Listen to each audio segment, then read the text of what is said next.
In 1851, in what is now known as Iraq, archaeologist and explorer Sir Austin Henry Layard discovered a library with 22,000 tablets containing what we know to be the earliest writings on Earth. The writings date back to over 6,000 years ago, when the region was known as Mesopotamia, Sumer, and Babylon.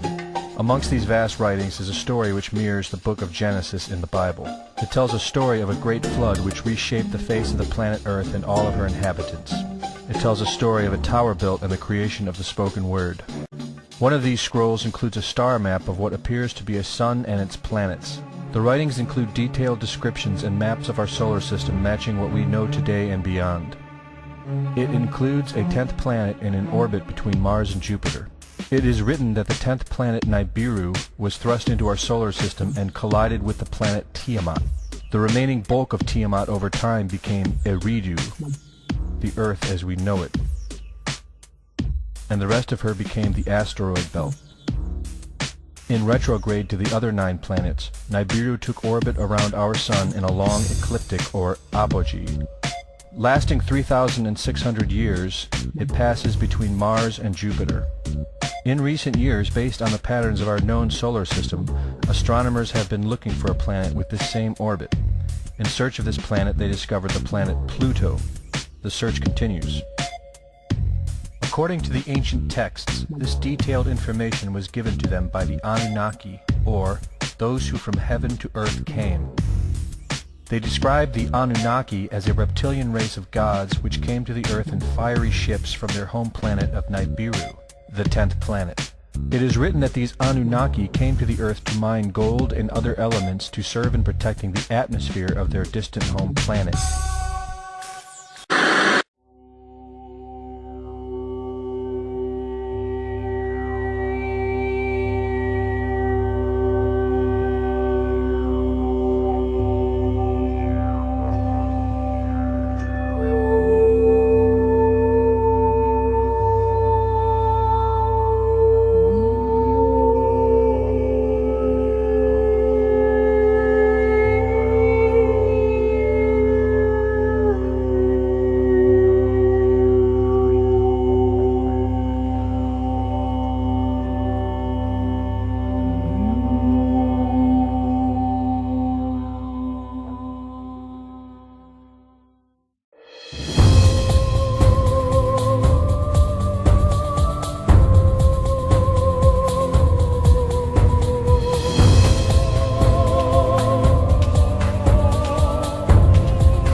When people are first introduced to the possibility of Planet X, they want proof.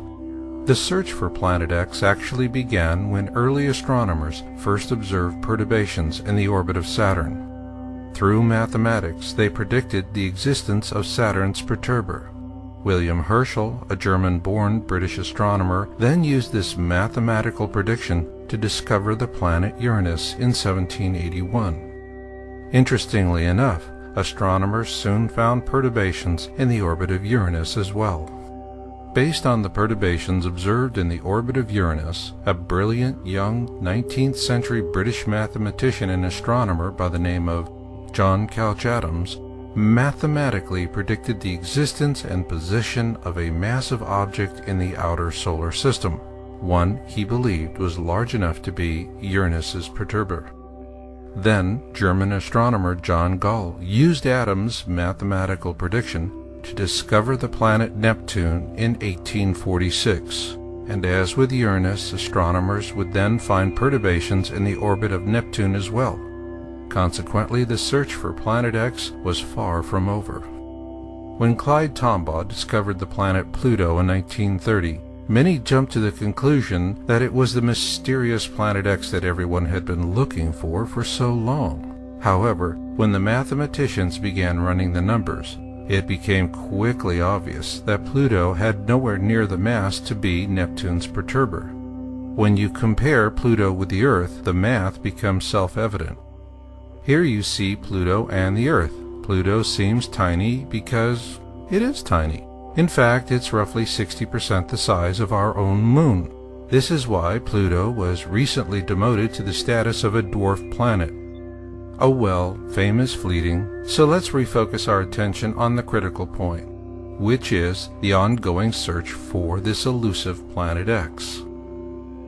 In the spirit of Herschel, Adams, Gall, and Tombaugh, the National Aeronautics and Space Administration, NASA, continued the search for Planet X, and in 1992 they issued a landmark press release. It said, "Unexplained deviations in the orbits of Uranus and Neptune point to a large outer solar system body of 4 to 8 Earth masses on a highly tilted orbit beyond 7 billion miles from the Sun." After this announcement, the whole topic of Planet X mysteriously disappeared from the media spotlight. And this takes us back to the 1984 U.S. News article stating that NASA's Infrared Astronomical Satellite, IRAS, detected an object of intense speculation in 1983. Could this be the same object they reported in 1992 as being 7 billion miles from the Sun and as massive as 8 Earths? Given NASA's silence on the matter, who is to say? But then again, this silence does beg the question, what did they see and what did it look like? After you look at the scientific proof, the historical proof begins to leap out at you in completely new ways. A good example of this new context can be found with Jeremiah, a prophet from the Old Testament. He felt compelled to warn us of something he called the destroyer, and he clearly foresaw how the entire earth would suffer its wrath. In Jeremiah 25:32 and 48:8 we read, "Disasters will soon spread from nation to nation. They will come like a powerful storm to all the faraway places on earth." Here, Jeremiah clearly warns us that this future cataclysm will beset us on a global scale. He goes on to say, "The destroyer will come against every town. Not one town will escape. The Lord said this will happen." Here, Jeremiah identifies the global cataclysm as being caused by something he refers to as the destroyer. So are there any similar ancient texts from this same period of time that give us the same exact wording? Yes, there is. For this we go back to the Exodus, which was as much a blessing for the Hebrews as it was a terrible curse for the Egyptians. In the aftermath of Exodus, the Egyptians had lost their faith. Their own pantheon of gods had proven impotent before the powers of the Hebrew God. Just as we felt compelled to understand why 9/11 caught us so unawares, the Egyptians needed to understand what happened to them as well. So as the Hebrews began to write the Old Testament, the Egyptians simultaneously penned a massive anthology called the Great Book. The original text was written in ancient Hieratic and was later translated into Phoenician and then on into English. In its original form, the Great Book was the size of a modern encyclopedia, and it offered very precise historical accounts. Two such notable accounts were Noah's flood, or the deluge as it is more commonly known across the four corners of the earth. In the Egyptian account of Sesuda and Hanok, they described an ark very similar to the one built by Noah, and in much the same manner. Then there are the Egyptian accounts of the 10 plagues of Exodus. It is important to keep in mind their version was written by the vanquished, as opposed to the Old Testament account, which was written by the victorious Hebrews. There are many similarities between the two. For example, neither the Hebrews nor the Egyptians mention the actual name of the Pharaoh of Exodus. However, where they differ, and strikingly so, is in what actually caused the 10 plagues of Exodus. According to the ancient Egyptians, what caused the 10 plagues of Exodus was a massive object, They also tell us this same object caused Noah's flood and the destruction of Atlantis as well. Like the Hebrew prophet Jeremiah, they too called it the Destroyer and have warned us of its return. The Sumerians wrote down their history on clay tablets like these, which lay ignored in a Berlin museum for half a century. Few people have been able to decipher this ancient language, but one of them is Zechariah Sitchin.